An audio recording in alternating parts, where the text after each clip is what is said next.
Ayun, no? Grabe. Sige. Sige. Abante.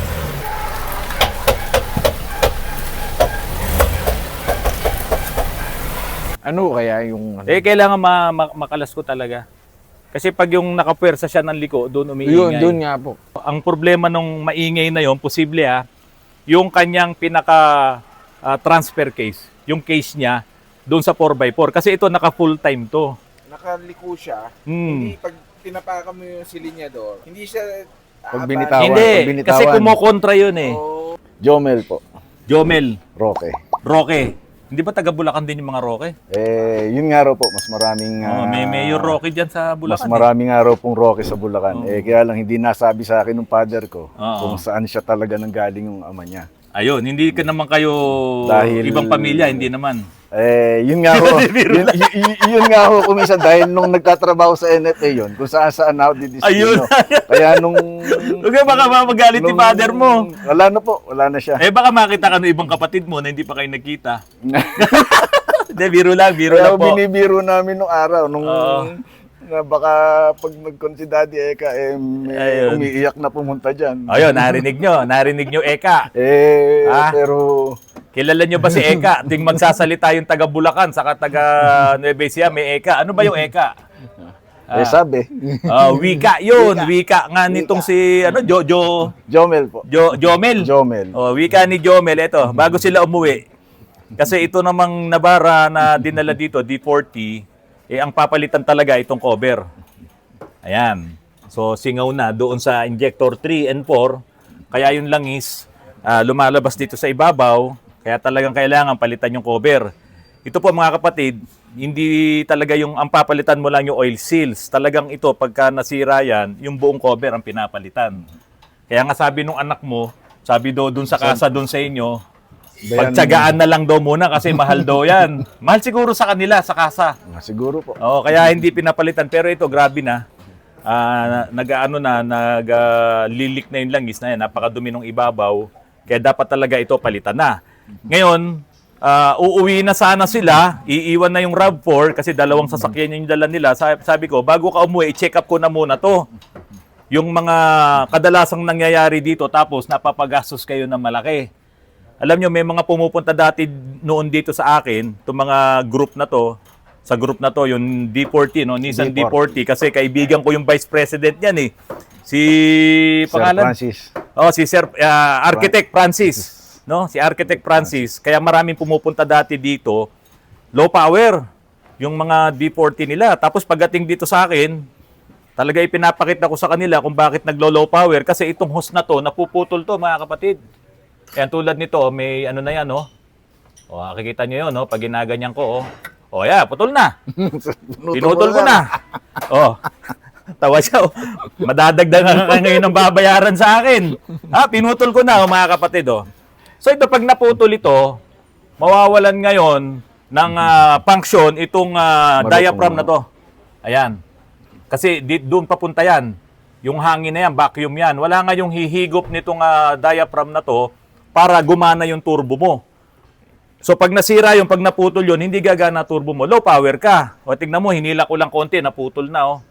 Ito, may cover kasi ito eh. Nasaan ba yung cover nito? Ayan Kaya hindi mo yan makikita. Hindi mapapansin, sir. Oo, hindi mo mapapansin yan pag naputol na yun. Low power ka ngayon. Pupunta ka ngayon sa mga ibang shops at matcha-charge ka ngayon ng malaki kasi sasabihin, sira ang turbo. Diba? Sira yung ganito, sira yung ganyan, pero ito lang yung naputol. So ako na pumutol niyan mga kapatid ipinakita ko lang sa inyo, ito mapuputol na rin to, kaya lang hindi ko muna puputulin, baka magkabaliktad. Kasi manlambot na nga, sir. hahabaan na natin to. Dahil Ayan, dapat hindi siya gumano. masisira na kasi yan. Tapos pati ito, ayan madali na rin itong mapuputol. Okay? So papalitan na natin ng bago yan para at least safe ka na doon sa issue na yon. Ngayon may nakita akong isa pa. Ito kasi dinayo pa ako ni Kuya Joben. Jomel po. Jomel. Makakalimutin ako sa pangalan. Nakita ko Kuya Jomel ito yung clamp hindi nakakabit dito. Kaya pala may tagas-tagas na ng konti. Ayan, oh. Oh, tumatagas na. Dapat itong clamp na to, nandito yan sa ibabaw nito. Pero nandito na siya sa dulo na nung hose. Dapat ito malipat dito. Napaka-sensitive pa naman ng Nissan D40 sa overheat. Pag nag-overheat yan, sumasakit na ulo ng mga may-ari. Kasi nga, nabebengkong talaga yung cylinder head niya. At hindi basta-basta na re-repair. Kaya yung iba nagpapalit ng ng cylinder head. Pagka magaling yung machine shop talaga, nape-perfect niya yung replace. Pero pagka pipitsuging machine shop, naku, sasakit ang ulo mo dyan. Kasi ang gasket nito, metal. Hindi ito yung gumagamit ng gasket na, anong tawag doon, yung Papel. asbestos. Oo, metal tapos manipis lang. Kaya pag hindi maganda yung pagkaka-replace, talagang umuulit yung problema, nagba-back pressure. Nadadamay din minsan yung block pag matindi yung overheat. Kaya sumasakit ang ulo ng may-ari. Kaya ingatan nyo yung mga ganyan. Kaya nakita na natin yan. Pati dito, ito, may leak din kayo. Oh. Ayan, oh, sariwan-sariwa pa, sir. Oh. Kita mo, yung leak ng coolant mo. Oh. Sa aircon ata yan, sir. Hindi po, coolant po yan, sa Coolant po heater. yan, Sa heater. Oo, pumupunta dyan yung green ng coolant mo, di ba? Mm. Oh, ayan, oh, ayan, oh, kulay green, oh. Kita mo? Ayan, oh, sariwa pa yan, oh. Di ba? Parang nadasog, sir. Oh, sariwa, oh. So, ang pinapacheck nyo sa akin, yung preno. So, okay na yung preno nyo. Dinagdagan ko lang kayo ng babayaran kasi preno lang babayaran nyo, eh. Bibigyan niyo siguro ako, sir, malaking discount. Sinama niyo ako sa vlog, eh. Ayan, oh. Sariwan-sariwa yung katas ng kulat, oh. Hindi ba? Sinama ako sa vlog, eh. Bibigyan ako ng malaking discount. Kaya kababayan ko to, eh. Marami ako kamag-anak dyan sa inyo. So, ayan, nakita natin, puro hose ang problema. Tune, ikaw na magtuloy nito. Ikaw naman ang unang humawak dito. Ito, oh, matindi yung problema nito papunta sa heater. Kaya yung iba, dinidisable na yan. Kinokondem yung heater. Kasi Hindi mo siya mainit naman nagagamit. dito sa Pilipinas, Hindi mo eh. nagagamit, Hindi mo naman nagagamit. Kaya yan, kinokondem na yan nung iba. No? Nandun pa rin naman sila, pero ikinokondem na. Para wala nang pupunta doon na coolant sa loob. Hindi mo naman nagagamit Babawasan yun, yung eh. sisingaw, sir. Ano? Oo. Tapos ito ang mga importante, sir, itong mga hose na yan. Pag may nakita na kayo nagli-leak dyan, kailangan ipaayos nyo kaagad. Ito naman yung sa EGR cooler. Yung usok ng tambucho dumadaan dito, pero yung paligid niya dinadaanan din ng coolant para malamig. No? Yung exhaust gas na papasok dito sa manifold nyo malamig. Kaya ito importante din to. Babantayan nyo yan. Kuminsan pagka ginagalaw, hindi na ikakabit nga yung mga clamps. So yun, nakita natin yung mga importante, sir, na na dapat ayusin dito. So hindi ka pa makakauwi. Papalitan pa natin yung mga hose na yon. Hindi ba, sir, makakauwi ngayon? Hindi pa, mamaya pa. Mamaya pa. Makakauwi ka pa. Matraffic pa ngayon, Sabado ngayon, walang coding, eh. Kaya matatraffic kayo ng gusto. Pero pwede kayo mamasyal-masyal muna dyan sa Antipolo habang hinihintay yung... Nakapamasyal na, sir, yung misis ko. Nakapamasyal na kayo. Saan ba nakapunta? Nagsimba na raw siya, eh. Aba, talaga naman. Parang dapat kayo yata yun, ha? Bukas ba ako, sir? Bukas na. Kaya kailangan umuwi ako mamaya. So yun, sayang kasi yung pagpunta nila dito, wala naman kami ibang ginawa. Nag-bleed lang, eh. Ayun pala, yung mga nagbi-bleed, no? Kami dito sa Autoruns, hindi ako pumapayag na ibini-bleed yung mga naka-ABS. Yung inuubos mo talaga yung laman para lang palitan yung fluid. Hindi ako pumapayag doon kasi maraming pagkakataon nasisira yung ABS module mo kasi na-empty siya.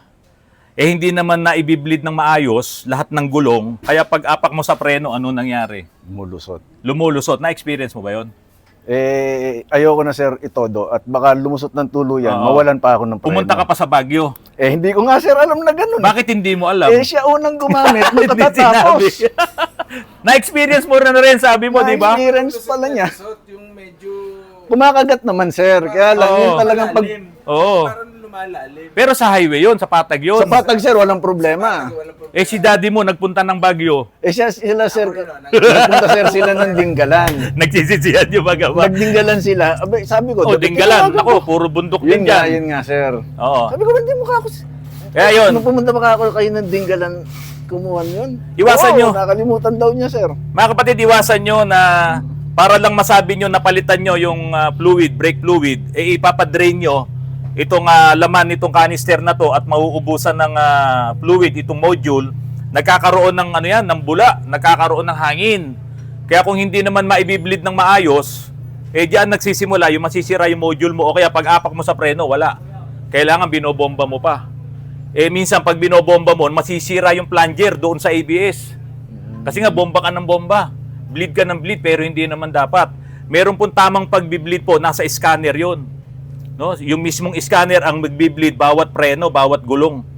Hindi yung basta yung dating kaugalian na bomba, pirmis, tapos bubuksan doon, bomba, pirmis, ayun, sira na yung master. Kasi hindi niya makuha yung tamang pagbi-bleed eh. O di lalo lang ngayon nagka-problema. Yung fluid naman, hindi yan basta-basta nasisira eh. Wag lang yung talagang makita mo na sobrang dumi na, yung kulay May itim sir. na talaga. May team na, sir. Oh, pwede mo namang higupin na lang 'yon. Higupin na lamang 'yon at kung talagang i-bleed man, dapat doon sa marunong mag-bleed. Gagamitan po 'yan ng scanner. Ano ba? Wag niyo po, lang po paalala lang po doon sa iba para hindi masira ang inyong mga ABS module, pati yung inyong brake master dahil sa kabobomba. Tapos pirmis, pag pirmis, ito todong apak na ganun. Ang lakas makasira ng master nun. Ano pa? Kaya siguro, sir, nasira yung master. Kaya sabi niya sa akin, yung pangalawang punta ko, Oh. palitan na yung master na, sir, ang may sira. Kaya iba yung master. Ay, yung bago yung master, kaya pala nasira yung master, oh. Di ba? Wala namang problema nung una, nagpa-bleed lang kayo. Pinatanggal ko lang, sir, yung kuan dahil marumi na. Ayun, pinatanggal lang yung fluid. Flush yung Oo. fluid. Kasi luma na tapos pinabomba pirmis mo pa, masisira talaga yung master. Kaya nagpalit na pala kayo, kaya pala bago na yun. Bago, sir. Pang manual nga yan, sir. Dahil walang available na pang automatic Tama pala yung sinasabi ko, no? Ayan, no? Ebidensya, nasira yung kanyang brake master sa kabobomba pirmis. Kasi pirmis, ito todo yun Malamang, sir. Ganun kasi nangyari. kailangan floored yun Kaya Yung, nasira yung Oo. master. So yun, mga kapatid, pag medyo luma na rin ang inyong mga sasakyan, talagang wear and tear yung mga pyesa na yan, ingatan nyo na yung mga ganong diskarte. Kung okay naman, hindi naman napapanis yung fluid huwag nyo na lang palitan. Pag meron na kayong budget talaga, para doon, saka nyo ngayon palitan, pati yung brake master. Yan ba yung maingay? Yung sinasabi ni daddy mo. Sige, atras mo muna, tapos iliko mo ganun. Todo. Yan, pakinggan natin yung ingay. Sige, Yung diretso. may-ari po nito, yung daddy niya, yung may-ari nung Nissan Navara. O, ito po yung anak. Ayun, no?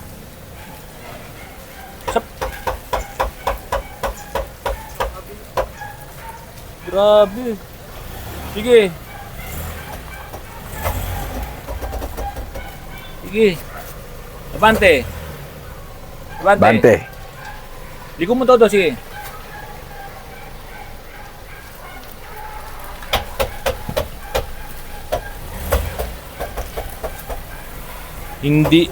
Hindi ano yan. Hindi support yan. Hindi support yan. Hindi support yan. Isasakay natin yan sa lifter. Oh, hindi support yan. Ano kaya yung... Kailangan makalas ko talaga.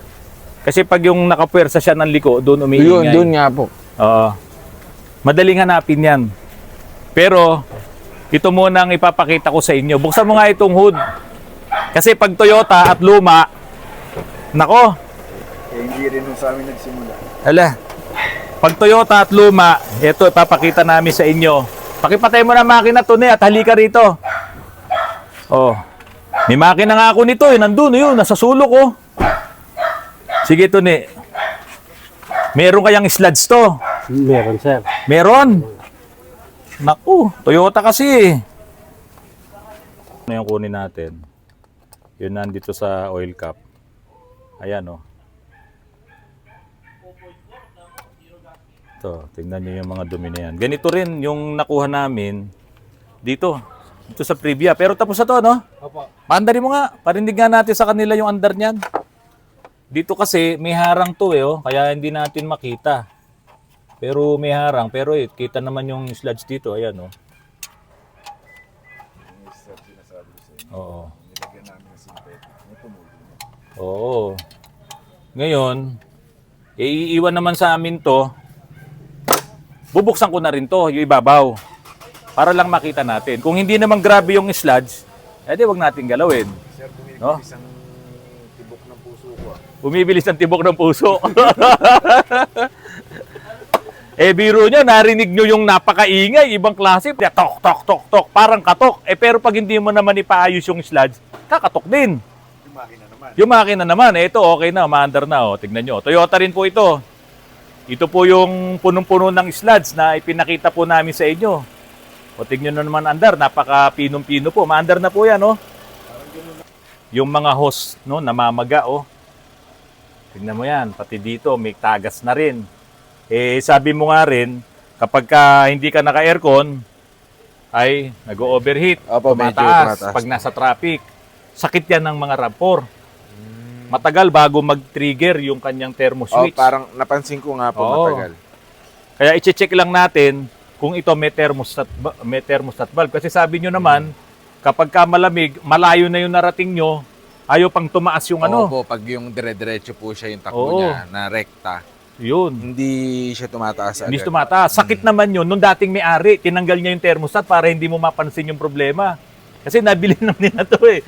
Dapat hindi ganon. Hindi mo dapat tatanggalin yung thermostat. Yung temperature niya pupunta ng kalahati. Magti-trigger yung pan, bababa na naman.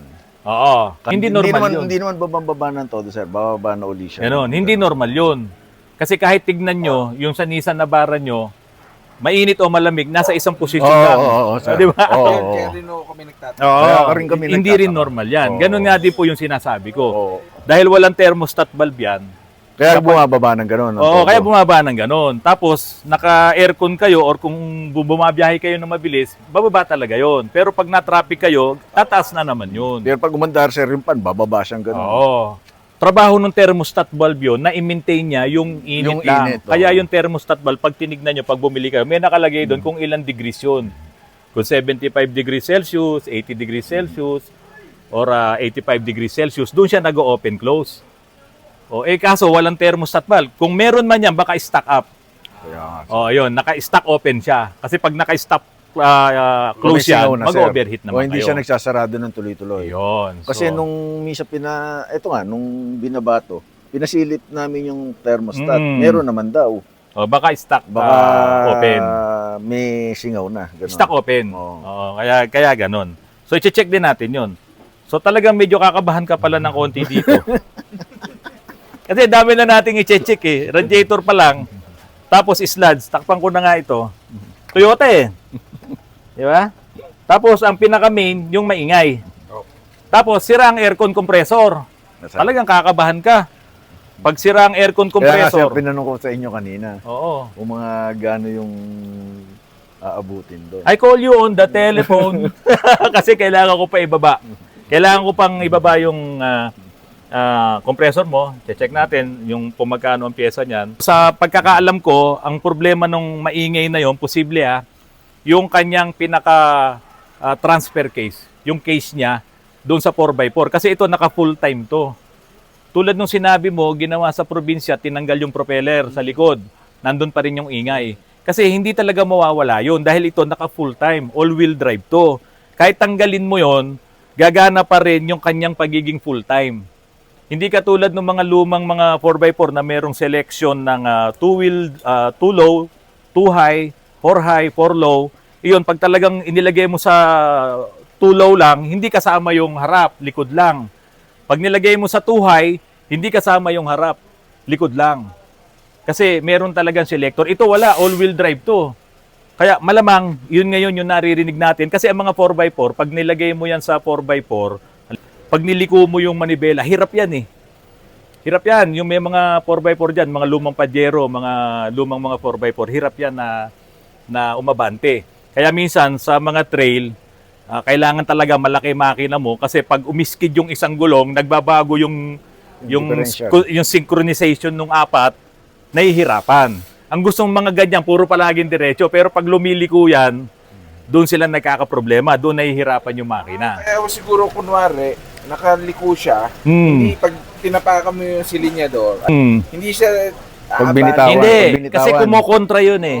Pag binitawan yung Oo. preno, Pag nakadiretso, so, bitawan mo yung preno. Oo. Oo, pag diretso, oo. Ganun kasi ang 4x4. Kaya malamang ito, yung ingay na yon dahil lumiko ka, tok, tok, tok, tok, tok, yun ngayon ang upupuntiryahin natin. Ayun, yung pinaka-transfer case niya. Dahil sa wala naman siyang selector, naka-full time kasi siya.